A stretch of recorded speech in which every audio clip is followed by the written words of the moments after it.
Divorce হওয়ার পর আবার যদি সম্পর্ক করতে চায় তাহলে শরীয়ী বিধান কিরূপ?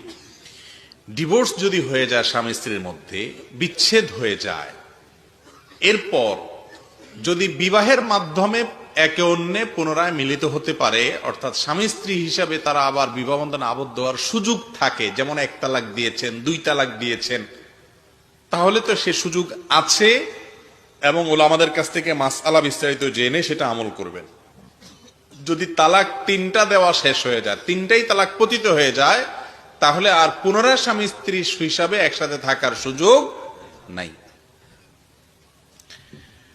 আর যদি তালাক হয়ে গেছে, স্বামী স্ত্রী হিসাবে থাকতে চান না, কিন্তু ভালো বন্ধু হিসাবে থাকতে চান, আজকাল একটা টার্ম বাইর হয়েছে খুব, সেটা হলো বিয়ের পর তালাক হয়ে গেছে, বিশেষ করে নায়ক নায়িকা, গায়ক গায়িকা, মডেল বা বিভিন্ন আপনার শ্রেণী পেশার মানুষের মধ্যে এগুলো দেখা যায়। একটু বেশি শিক্ষিত হয়ে গেলে, একটু বেশি স্মার্ট, একটু ভদ্রলোক মনে হলে এইসব লোকদেরকে দেখা যায় আজকাল বলতে, বিবাহ ভেঙে গেছে, তালাক হয়ে গেছে, তারপরে বলে বিবাহ ভেঙে গেছে, বিচ্ছেদ হয়েছে ঠিক, ডিভোর্স হয়েছে ঠিক, কিন্তু তারপর আমরা ভালো বন্ধু।